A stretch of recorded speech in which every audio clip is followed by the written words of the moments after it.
aku spending uang banyak banget. Aku tuh kaya banget. Kayak banyak anak, banyak hutang. Welcome to teman jalan. Buat nemenin kalian di jalan. Jujur deh, punya anak itu sebenarnya sebuah investasi yang bisa ngasilin uang untuk kamu di masa depan, atau justru malah bikin rugi yang ngabis-ngabisin duit kalian sampai kalian gak punya duit lagi sama sekali di masa depan. Kita dengerin langsung cerita dari orang ini ya. Warning, negative vibes, hutang. Katanya kalau dirasa udah gak kuat, jangan malu buat minta tolong ke sekitar. Katanya kalau dirasa hati dan pikiran gak karuan, ambil wudhu dan segera ngadu sama pemilikmu.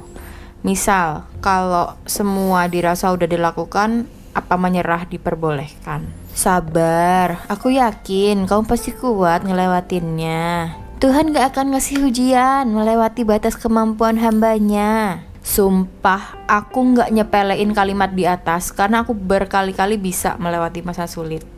Tapi kali ini izinin aku ngeluh sebelum benar-benar ketemu titik runtuh. Aku anak pertama dari 5 bersaudara dan jadi orang perdana dan satu-satunya yang lulus sarjana di keluarga besar berkat doa orang tua dan hutang. Gak bisa cerita detail karena prosesnya perjalanan pendidikan aku selain karena perjuangan orang tua juga mewariskan hutang. Background keluarga yang pas-pasan, ngelihat anak pertamanya semangat belajar dari kecil, lalu menyimpan harapan besar, membuat orang tua aku mengusahakan segala cara biar harapan itu gak hilang hanya karena uang. Hingga gali lubang tutup lubang pun jadi candu di keluarga. Di 2005, bapak punya pabrik konveksi sendiri hingga bisa ekspor. Aku juga dipesantrenin di pondok bergengsi di Jawa saat itu. Namun harus bangkrut karena uang perusahaan dibawa kabur sama teman kepercayaan bapak.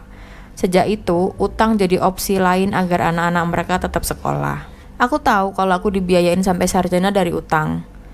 Tiap kali aku nanya tentang itu, jawabannya selalu, kamu fokus aja, belajar yang bener, uang urusan orang tua. Selama sekolah, aku dapat program beasiswa dan bantuan, tapi selalu ada biaya lain yang belum tertutupi dan mengharuskan orang tua yang nyari. Selama kuliah pun aku usaha buat gak minta uang tambahan dan nyari sendiri dari jualan freebies. Bisa buat bayar kosan dan biaya hidup sehari-hari. 2017, sebulan setelah wisuda, alhamdulillah langsung dapat kerja. Dan selama setahun bisa nabung sekitar 10 juta sambil ngebiayain sekolah adik juga. 2019 harus pindah kerja ke kota asal karena orang tua minta aku buat gak kelamaan di kota orang. Sebagai anak pertama dan perempuan, pas pindahan pulang pun alhamdulillah jarak seminggu udah dapat tawaran kerja dengan gaji 2 kali lipat dari sebelumnya. Kata orang sekitar, aku beruntung.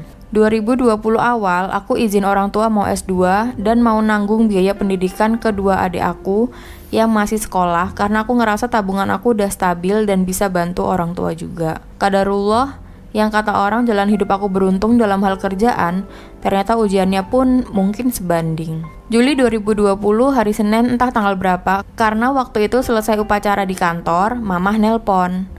Teh, bisa pulang? Ada orang bang mau ngambil rumah. Sebenarnya waktu itu masih nggak langsung nangkep maksudnya apa. Akhirnya izin pulang dan nggak curiga apa-apa. Mungkin aku yang salah dengar. Nyampe rumah, ngelihat mamah nunduk depan orang bank yang kelihatan lagi ngejelasin sesuatu. Aku samperin dan mamah nangis. Waktu itu bapak lagi nggak di rumah.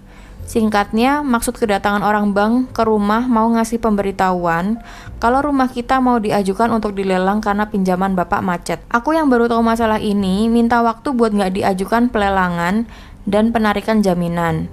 Ngeyakinin mau ngelunasin biar rumah kami nggak diambil. Dikasih waktu 3 hari.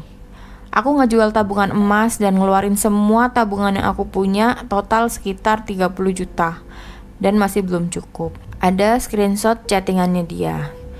Kalau totalnya sampai lunas berapa bu? Dijawab, bentar ya dek, dicek dulu.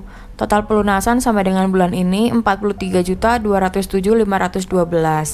Ini akan bertambah lagi neng, ada bunga berjalan karena pinjamannya belum jatuh tempo. Terus dia balas, nuhun bu, insya Allah nanti dikabarin lagi. Untuk kedepannya bisa hubungin ke WA ini ya bu kalau ada hubungannya sama pinjaman bapak. Terus dijawab, Neng, kira-kira bisa masuk bulan ini berapa dulu? Soalnya udah lama tidak masuk setorannya. Aku kira 43 juta tuh sampai lunas selesai. Ternyata itu hanya untuk sampai bulan Juli 2020 dan dituntut untuk dilunasi kalau rumah nggak mau diambil, yang totalnya hampir 70 jutaan. Akhirnya aku ngajuin pinjaman pertama kalinya ke bank lain melalui bantuan dari kantor yang cicilannya 2 juta per bulan. Hutang bapak pun lunas, rumah selamat. Sisa uang dari pinjaman baru aku ke bank lain, aku kasihin mamah buat nambahin modal warung di rumah. Alhamdulillah agak tenang untuk beberapa minggu, karena bulan depannya ada beberapa orang yang nagih utang ke rumah dengan nominal yang beda-beda. Lagi, aku minjem ke kantor dan koperasi kantor buat ngelunasin utang orang tua yang ternyata nggak hanya di satu tempat. Nggak kerasa sisa gajian aku yang tadinya bisa buat nabung, biaya S2, dan sekolah kedua adekku, jadi hanya bisa keambil 300.000 per bulan. Paling besar 500-600.000 per bulan. Uang segitu cukup banget buat aku yang belum punya tanggungan apa-apa. Hanya untuk transportasi dan jajan ringan sehari-hari sama ngasih uang jajan seadanya buat adek. Tapi jadi udah nggak bisa bantu ngebiayain sekolah adek dan bayar sekolah. Dan bayar kuliah S2 pun lama-kelamaan jadi terasa berat. Alhamdulillah aku bukan tipe orang yang suka belanja atau tergiur sama barang-barang lain. Paling rutinan aku dari kuliah, sebulan sekali nyisihin uang buat beli buku bacaan baru.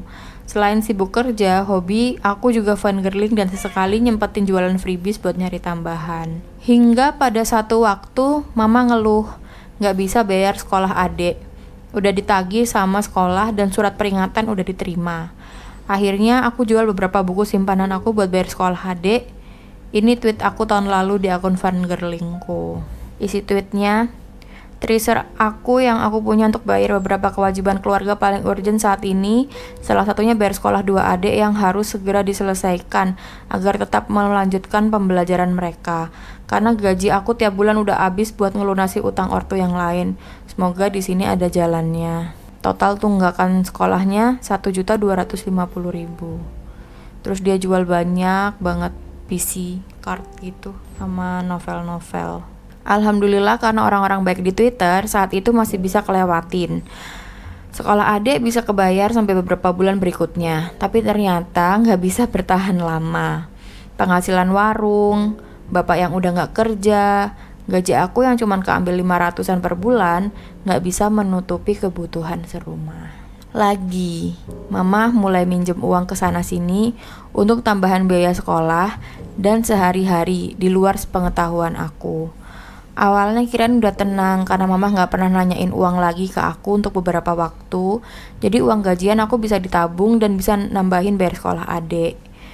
2021, setelah agak tenang dari ujian di rumah, aku mulai kembali membuka diri dan bersosialisasi sampai akhirnya deket sama satu cowok dan gak perlu waktu lama, dia datang ke rumah dan bilang ke orang tua kalau dia mau nikahin aku segera.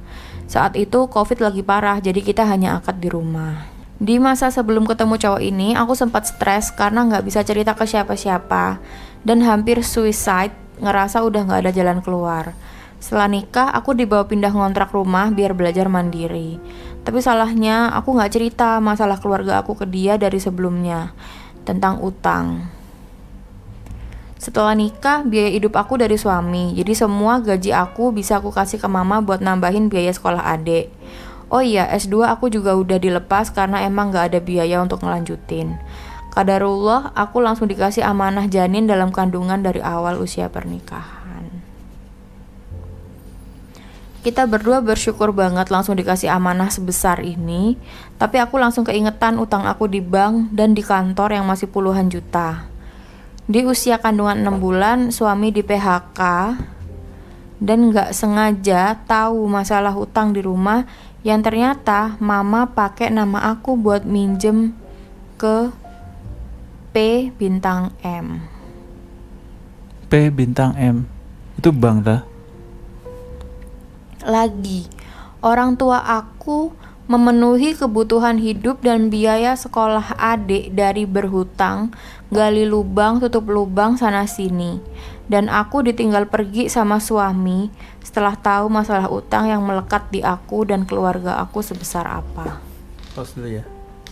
2022, sekarang usia kandungan aku udah 8 bulan, jalan 9 bulan. HPL-nya sekitar akhir Mei bulan ini.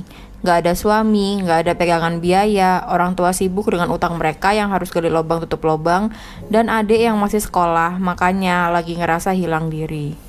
Nyerah boleh gak ya? Akhir-akhir ini sering kali kepikiran buat nyerah, tapi badan sama tangan gak ngizinin. Masih ada barang yang bisa dijual kalau buat pegangan lahiran. Gak apa-apa, tahan dulu, siapa tahu masih ada jalannya. Tapi udah mau 2 minggu belum ada yang mau beli. Nih, iklan dari bulan lalu. Bismillah, tolong bantu RT. Aku mau jual HP satu-satunya yang sekarang lagi dipakai ngetik, hehe. Buat biaya lahiran yang tinggal 3 minggu lagi karena nggak ada pegangan uang sama sekali. HP Samsung A8 Star warna hitam, kondisi 90% masih baik, hanya lecet pemakaian.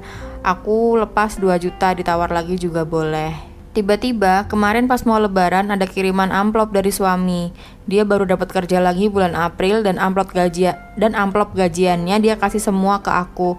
Entah kerja apa yang gajiannya segini. Iya, dianya nggak datang, cuman chat WA dan amplop ini yang malah bikin aku makin ingin nyerah. Isinya gajinya 230.000. Kira-kira limit kesanggupan aku buat ngadepin ujian ini tuh segimana lagi.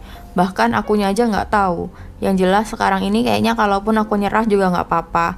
Karena semua jalan yang aku bisa usahain udah dicoba. Seenggaknya anak yang 3 minggu lagi lahir ini bisa selamat dulu. Dan aku butuh bantuan buat menyelamatkan anak yang harus lahirnya dari aku yang punya banyak utang dan dalam kondisi kayak gini. Siapapun, tolong beli barang yang bisa aku jual. Seenggaknya cuman buat biaya persalinan aja, pun udah lebih dari cukup.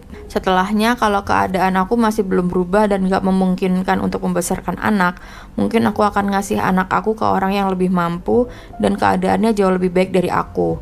Aku gak mau dia harus ngalamin hal yang sama kayak aku karena hutang. Ini beberapa barang yang mau aku lepas dan belum ada yang nawar buat pegangan biaya persalinan yang udah di depan mata. Mohon dibaca dulu ya. Nah, ini ada tas CK Ori, masih bisa ditawar, yang penting bisa keluar buat tambahan biaya.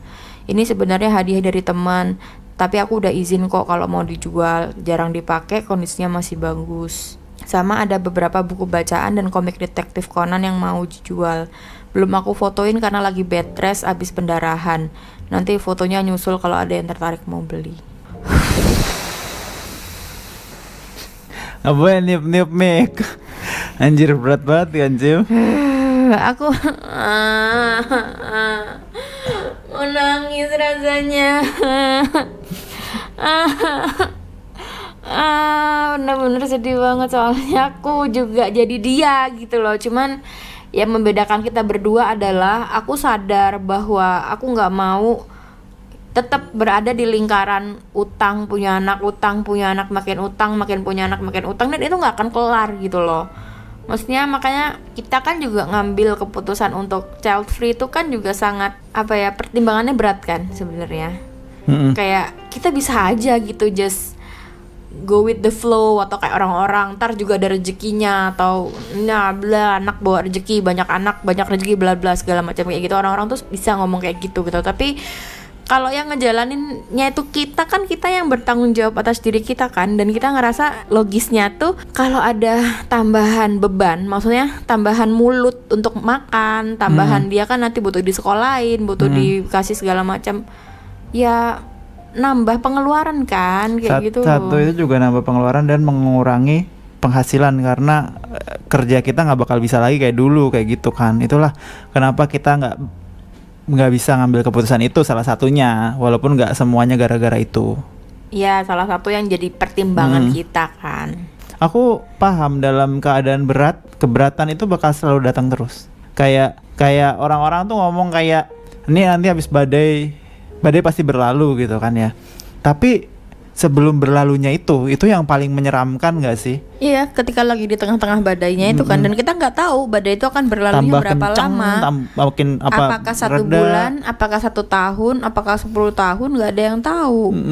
Badai pasti berlalu tuh ya pasti, entah kamu emang mati duluan sebelum di tengah beres badai, atau ya memang beneran kamu bisa menyelesaikannya gitu loh. Cuman di satu sisi aku paham bahwa orang tuanya kan dia hasilnya bukan orang miskin ya dari awalnya kan, punya bisnis pabrik, terus akhirnya tapi ketipu orang kayak gitu kan, yang bikin problem. Cuman ya masalah ngutang-ngutangnya tuh juga bingung sih. Soalnya dari tadi juga kan diceritain dia udah ngutang, terus sisa utangnya itu nggak dia buat siapin buat bayar utang, tapi dia buat tambahin modal toko ibunya kayak gitu-gitu kan. Terus jadinya ketika ada badai lagi dia harus ngutang lagi kayak gitu. Maksudku dia itu kan ngolokin orang tuanya, Nggak pinter manage kayak ngolokin gitu ya. orang tuanya kok gampang ngutang gitu. Iya. Padahal dianya sendiri juga bayarnya pakai ngutang juga. Padahal emang harusnya kalau emang suatu saat rumah itu harus lepas dari tangan, menurutku mau nggak mau Iya, ya emang harus harus lepas lepas. nggak sih? Iya. Soalnya kan kalau kamu bayar utang pakai utang, Makin gede berarti bunganya. iya. Cuman mungkin dia eman kali ya. Kan kita nggak tahu harga rumahnya berapa. Karena ternyata total utangnya kan cuma kurang 70 juta 70 kan juta. untuk melunasin. Takutnya emang harga rumahnya 700 jutaan kan juga Rugi, serem. ya. Tapi harus jadi milik dia. Menurutku sih kayak gitu. Iya, karena kalau enggak ntar sama orang tuanya bisa dijaminin Diagunin lagi. Gila, ini emang masalah yang sangat. Tapi yang serem ya dia nikah gitu kan. Iya. Terus apa dia tidak belajar pengalaman orang tuanya tuh punya anak tuh beban gitu. Tapi Kan berkali-kali kan dia ngomong soal bayar sekolah adiknya kayak susah gitu kan. Terus aku masih heran sekolahnya masih bayar. Iya benar. Kan berarti dia di sekolah juga sekolah yang berbayar. Maksudnya bukan sekolah-sekolah negeri, gratis, iya. bukan negeri. Padahal negeri kan udah gratis. Gratis. Negara kita ini bagus dalam artian kayak kesehatan. Tuh kan kita ada BPJS, pendidikan, sekolah negeri kan gratis gitu kecuali kuliah kan bayar. Kecuali emang selain nggak ada duit juga orang tuanya nggak ada waktu juga buat ngajarin anaknya, jadi emang nggak keterima di negeri, itu bisa jadi juga. Ya benar, underprivilege itu ya bakal domino efek ke pendidikan, ke penghasilan, ya bakal terus-terusan bergulung-gulung gitu. Dan nggak tahu kalau ketidaktahuan kalau ternyata tuh beban dan liabilitas dan aset itu beda gitu loh. Soalnya kan kayak ini orang punya anak 5 gitu loh, Jim. Bukan Yang aku heran isi job masih gitu. bagian dia jelas ngelihat strugglingnya orang tuanya sama anak gitu, terus dia memutuskan habis nikah langsung hamil, terus dia seneng, terus abis seneng terus karena anaknya mau dikasihin ke orang, kayak seneng apa enggak kayak gitu. Anjir, berat banget anjir.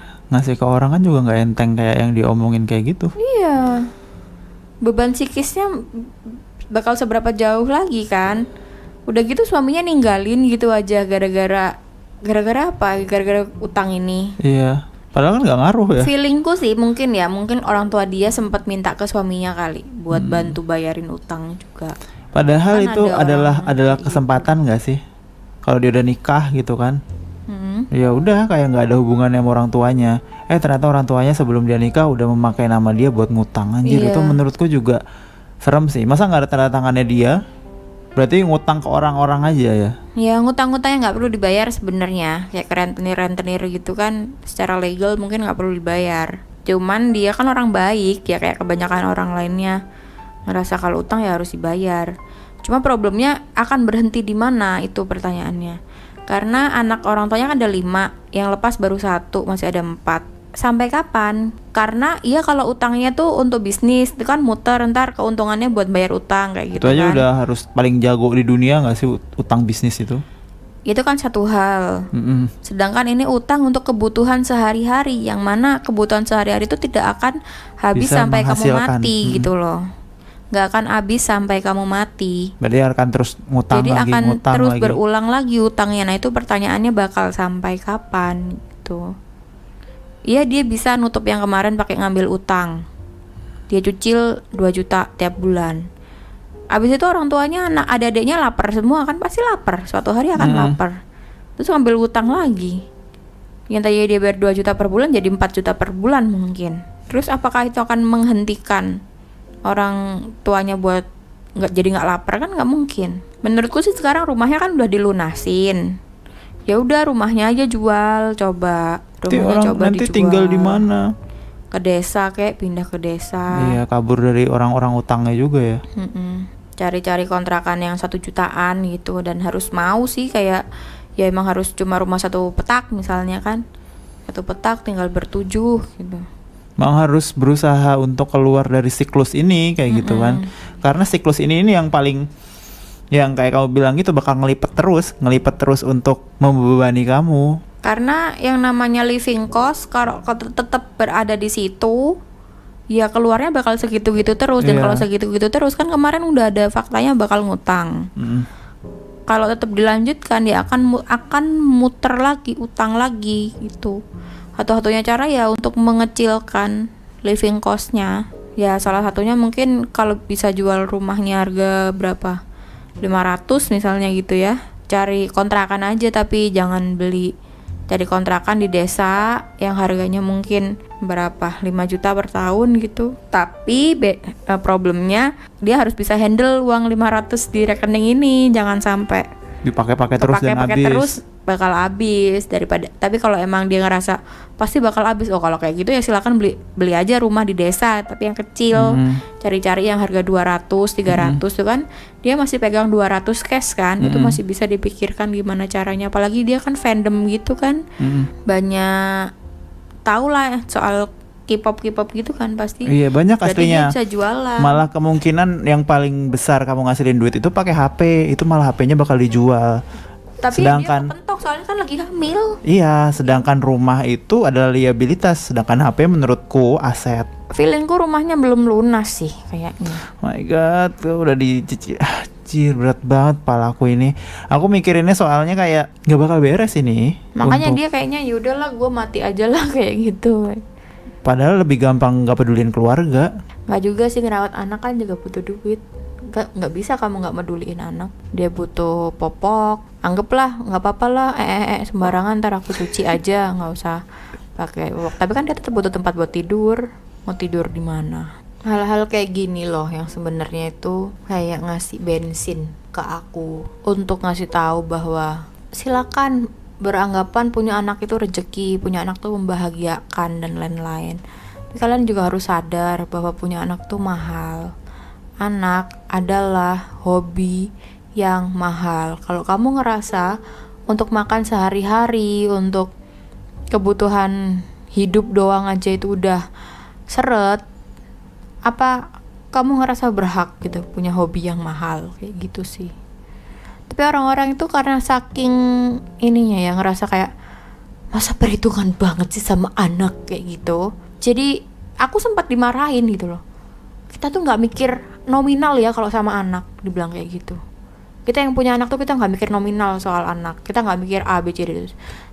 Aku nggak balas, tapi aku mikir kayak emangnya kamu beliin dia susu, makan, popok, punya rumah di atas kepalanya dia, itu semua nggak pakai nominal, kayak gitu sih.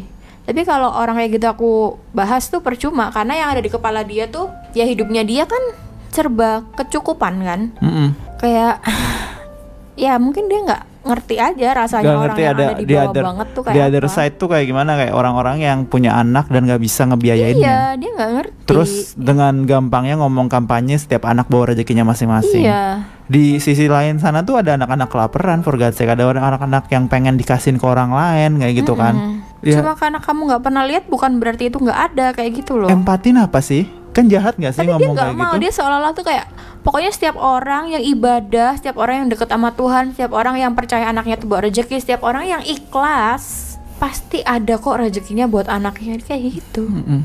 Jadi nggak bilang kayak kamu tuh miskin karena kamu tuh nggak pernah sholat. Iya. Lihat aku nih, aku orang udah kaya masuk surga lagi. Kamu miskin masuk neraka. Hahaha, kan kayak gitu kan kesannya. Kurang jahat apa coba orang kayak gitu? Makanya aku ngemilih buat nggak ngebales gitu, karena udah lost cause nih orang lah, udah nggak relate, dia udah nggak paham sama dunia kita gitu. Jadi ya udah. Cuman setiap kali denger cerita kayak gini ini bener-bener heartbreaking sih, karena ini sebenarnya bisa diantisipasi kan. Sedih Pertama ya, dengan dia nggak usah punya anak dulu, karena dia tahu kan dia masih punya utang puluhan juta yang harus Harusnya dia bayar. emang kan ini ada power tambahan kan, dia tinggal bareng suaminya, berarti kan dia bisa ngelakuin hal yang aslinya suaminya aktif, dianya aktif kayak gitu. Jadi mesin money gitu kan ya, bisa ngasilin duit kayak gitu kan Jim. Tapi malah dia memilih untuk nambah beban. Oh, Nah, itu beban. problemnya. Nggak banyak orang yang sadar bahwa anak adalah beban. Banyak yang ngerasa terlalu jahat buat ngomong kayak gitu. Iya. Padahal buat mikir, bahkan mikir pun tuh iya, udah terlalu jahat. padahal tinggal jujur kalau itu tuh beban. Tinggal kamu mikir kayak ini beban yang kamu bisa handle apa enggak kayak gitu. Jadi bisa dipersiapkan kan.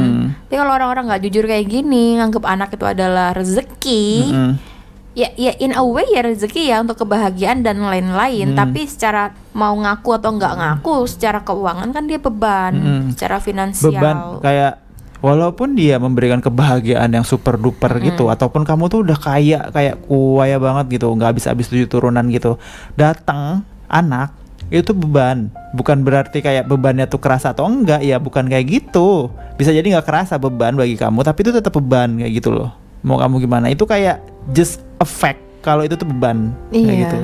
Satu-satunya anak yang bukan beban adalah kalau dia dari hamil ortunya udah buka-buka endorse susu atau vitamin kehamilan. Anaknya itu ya aset. Iya, jadi waktu anaknya lahir pun dia keluar, dipakai-pakein baju lucu-lucu, terus fotografi, nanti ngiklanin studio fotonya atau ngiklanin fotografernya, terus agak gedean dipakein baju-baju, lucu-lucu, terus Jualan placement baju. produk, kayak gitu kan. Satu-satunya cara anak nggak beban adalah eksploitasi anak gitu. Iya benar sih. Cuman banyak orang-orang sekarang yang ngerasa kayak anak dieksploitasi kayak gitu. Menurutku satu-satunya cara yang masuk akal untuk memiliki anak itu adalah mengeksploitasinya. Satu-satunya deh. Satu-satunya cara yang tidak merugikan lah intinya kayak gitu. Ya kalau emang dari awalnya udah kaya gitu kan, terus ngerasa mampu ya silakan gitu. Problemnya kan ya nggak mampu gini loh. Dan model-model cewek kayak gini yang cerita ini, nanti kalau dia nikah lagi nih sama cowok nih, pasti dia ngelahirin lagi, pasti. Ya mau gimana? Masa nggak ngelahirin? Suaminya yang baru gimana? Kan ada perasaan kayak gitu kan pasti. Iya, suami baru pasti pengen punya anak kandungnya dia juga gitu. Bebannya makin double. Aduh, kayak nggak ada habis-habisnya makanya. Ya sebenarnya sih lumayan speechless sih cerita-cerita kayak gini tuh, karena sebenarnya kita udah terlalu sering ya untuk menyaksikan cerita-cerita yang kayak gini tuh diawali dengan orang tuaku punya anak 5 gitu, atau aku nikah 2 tahun dan aku udah punya anak umur setahun kayak gitu. Pokoknya pasti kalau ada masalah keluarga gitu pasti nggak jauh-jauh dari gara-gara ada punya banyak anak. Padahal penghasilannya nggak stabil, atau tiba-tiba dipecat, atau kayak ada juga sih orang yang kemarin kan yang kita baca itu yang dia tuh punya anak, tapi intinya itu yang diomongin malah istrinya yang beli baju H&M. Padahal beli baju H&M berapa sih ya dibandingin sama punya anak, anjir kayak gitu kan. Nggak sadar Nggak harga Pareto popok, gitu. susu Padahal gitu. yang ngabisin 80% kemungkinan anak. Tapi dia nggak sadar. Aduh, berat banget anjir. Soalnya kalau orang disuruh nulis hitung-hitungan itu juga ngerasa kayak kok tega banget sih masa hitung-hitungan sama anak kayak gitu loh. Padahal sama anaknya ya kagak hitung-hitungan coy, itu lu ngitung duit lu sendiri. Bukan masalah, bukan masalah kayak hitung-hitungan sama anak terus anaknya suruh bayar, kan nggak kayak gitu. Iya nggak kayak gitu, tapi seolah-olah mereka kayak gitu mikirnya. ya? Karena habis dihitung kan rugi kalau nggak ditagih kan ya, kayak gitu mungkin mereka mikirnya. Soalnya temanku aja tuh kan gajinya sekitar mungkin 12 juta. Itu pengeluaran untuk anaknya aja udah 5 juta loh waktu itu. Terus pengeluaran dia dan suaminya di total itu 5 juta juga. Jadi kayak kalau kayak gini diterusin dan tidak dicatat dan tidak dibudget dan tidak direncanakan, nggak kerasa loh bakal kemana ya duit semua ini kayak gitu, karena kan untuk anak itu kayak perintilan gitu kan. Dan nggak kerasa gitu. Walau ada juga sih temanku yang tiap hari tuh upload di story, kayak gimana? Buat anak tuh mahal, beli susunya aja 3 juta, beli ininya, terus omega, terus ini Omega. 5 juta, terus ini. Inilah bukti kita nggak ngerti banget soal anak. Omega apa omega? Ya nggak ngerti lah, pokoknya kayak gitu. Terus kayak ya inilah perjuangan pengorbanan sebagai orang tua. Semoga semoga bapaknya dikasih banyak rejeki biar bisa terus ngebiayain anaknya, kayak gitu-gitulah intinya. Aku hampir kadang bingung kenapa kok dirinci gini ya. Jadi bingung juga sih in a way itu, kalau aku nyuruh orang ngerinci pengeluaran, ngerasa tersinggung kalau harus ngerinci pengeluaran anak. Tapi aku pribadi kaget dan bingung dan ngerasa aneh kalau temenku nih ngerinci pengeluaran anak di status IG gitu loh, di story IG gitu. Jadi sebenarnya apa sih yang aku inginkan? Aku bingung juga. Aku ngerasa aneh soalnya. Kamu pengen orang tuh sadar ngelakuin pengeluaran dan dia ngitung dan masuk akal gitu loh. Kamu nggak pengen orang ngelakuin pengeluaran. Kita kan soalnya tahu orang yang update status di IG itu penghasilan dia berapa. Kita tahu. Orangnya ngomong ke kita. Terus kita ngelihat dia nge-share berapa pengeluaran untuk bayinya berapa. Menurut kita kayak nggak make sense nih, bahaya. Iya, masa buat bayinya gitu. 80% ya kan? Bayi seupil gitu doang. Iya. Yang berat badannya dia tuh cuma seperberapanya berat orang tuanya di total gitu. Nah itu yang aku pikirin juga. Soalnya kita tahu kayak ada punya anak tuh emang mahal, tapi banyak life hack-nya. Kayak misalnya ada susu apa kayak gitu kan, atau misalnya yang paling murah. Atau misalnya kayak beli baju apa misalnya kayak gitu, belinya di online atau gimana kayak gitu kan. Atau malah minta-minta aja sama sepupu-sepupu, kayak gitu adik kan. kakak yang udah punya anak duluan. Atau kayak stroller kayak gitu, itu minta ke sepupu yang udah gede kayak gitu kan, udah nggak pakai stroller kayak gitu gitulah. Kita tahu ada life hacknya gitu loh, untuk bisa murah. Tapi itu ada orang yang emang sengaja ngeluarin super mahal gitu. Padahal untuk dia pamerin di IG dan nunjukin kalau dia keluar banyak buat anaknya. Padahal kita tuh bingung banget nggak sih? Ya mungkin aku kesel ya kalau ngelihat orang yang ngerinci tapi ternyata tuh boros kayak gitu loh. Dan gak sadar kalau itu tuh salah. Iya, dan ngerasanya kayak itu baik-baik aja karena dia mikir kayak aku spending uang banyak banget, aku tuh kaya banget kayak gitu. Nanti yang kalimat terakhirku tadi dijadiin di awal ya. Oke, segitu aja dari kita, ketemu lagi besok. Bye bye.